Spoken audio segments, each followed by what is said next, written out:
Now am I dead? Now am I dead?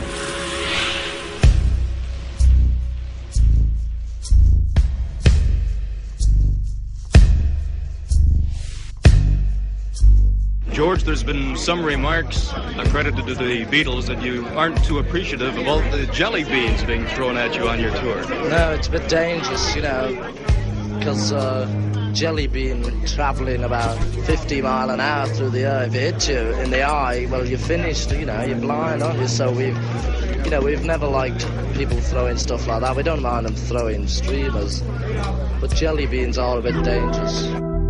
I'm Joel Gilbert from Highway 61 Entertainment. On July 1st, 2005, we received an unsolicited package at our offices in Hollywood, California. There was no return address, but it was postmarked in London. Inside was a mini cassette player and 2 mini cassette tapes. The tapes were labeled The Last Testament of George Harrison. On the tapes was the voice of a man claiming to be Beatle George Harrison. He told an incredible story. For 5 years, we tried to authenticate these tapes using 3 different forensic labs, but each test proved inconclusive. During this time, our researchers, using information on these tapes, unearthed shocking new evidence, which is included in this film and presented alongside the narrative to tell an incredible story in what may prove to be the most important document in rock and roll history.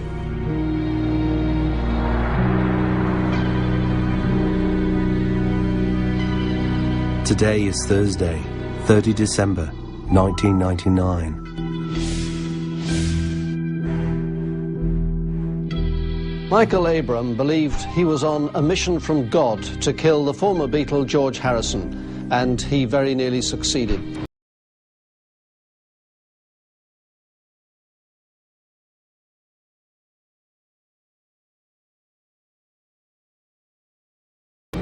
Behind the gates of the Harrisons' home tonight, police forensic teams are still gathering evidence at the scene of the attack.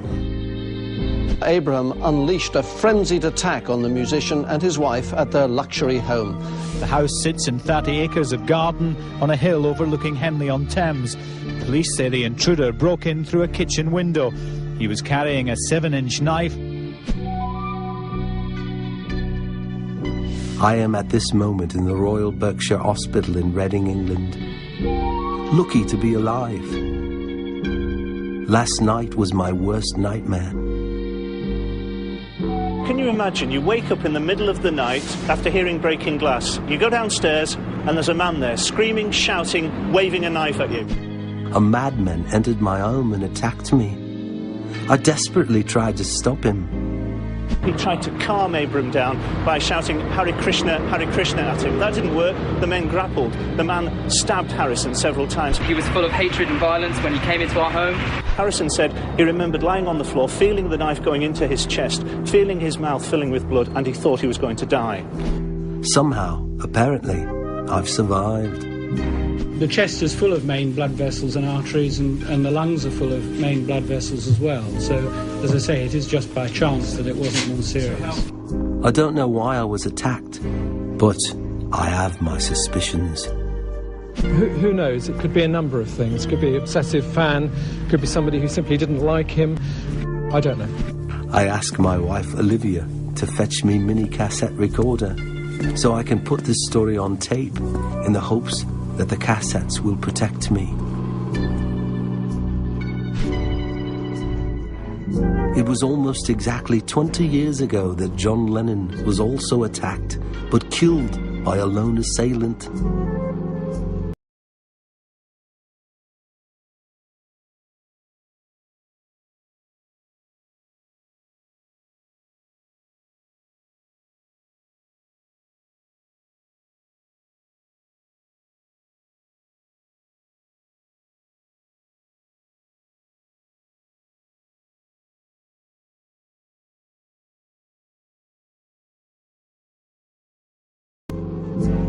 John Lennon was brought to the emergency room at the Roosevelt site, St. Luke's Roosevelt Hospital, this evening, shortly before 11 p.m.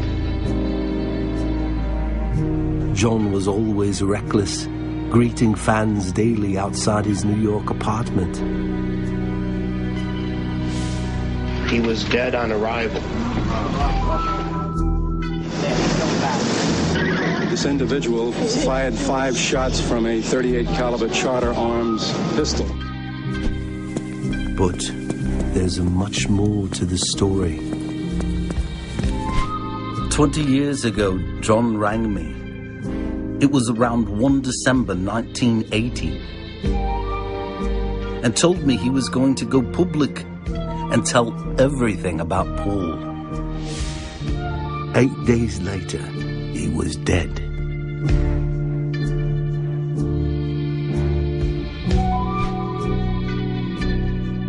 For me, it was only 2 weeks ago that I saw the man known as Paul McCartney and told him I was going to tell the truth about what we had done.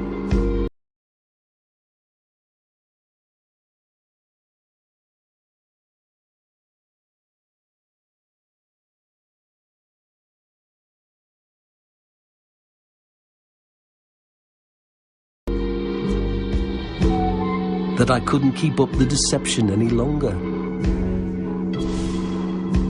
It seems John's fate was also intended for me, even though so much time has passed.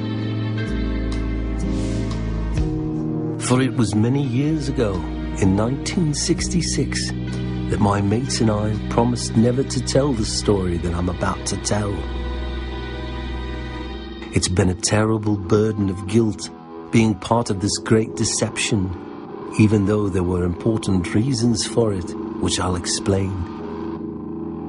But first of all, I want to say how much I loved Paul, how much we all loved Paul. The real Paul McCartney.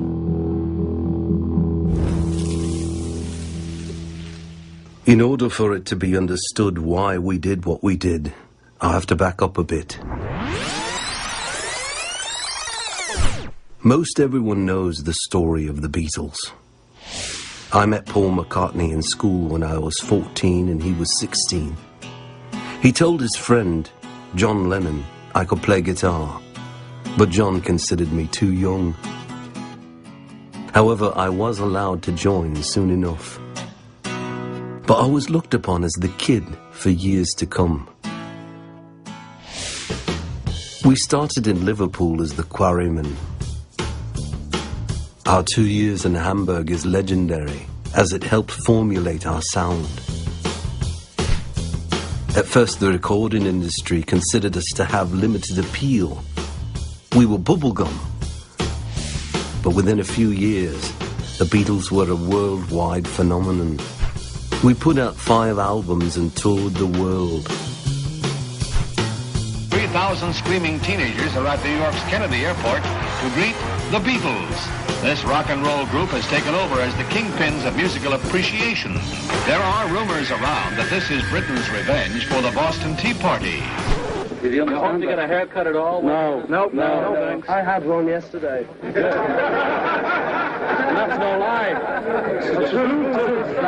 No, I think you missed. No? No, he didn't, no.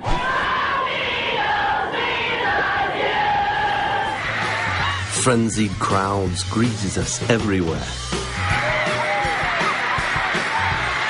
Which one are you? Eric? Eric, here is 40 million American viewers. I'm John. You're John. I remember all the girls screaming and crying. It was so strange. The police lied. What did they lie about, honey? I thought they'd come down there where you could see them. Is that anything to cry over? When you wait 2.5 years of this. People look back on the Beatles as a time of fun and joy. But I recall a great deal of controversy and anger directed toward us.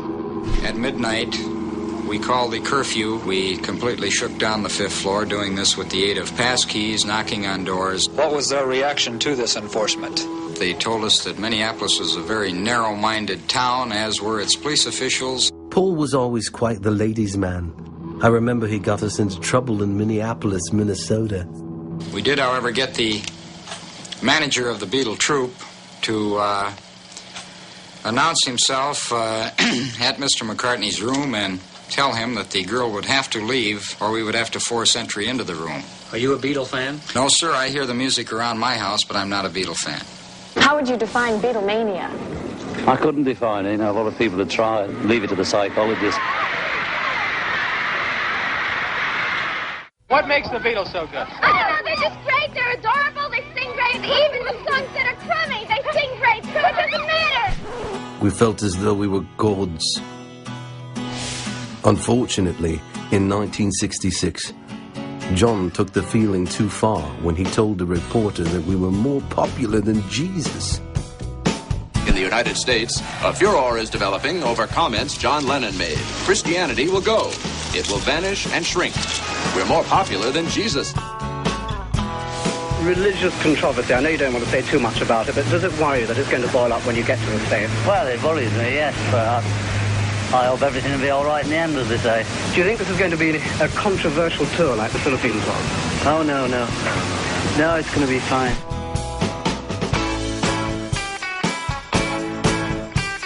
Hello, fellas. John, are you sorry about what you said?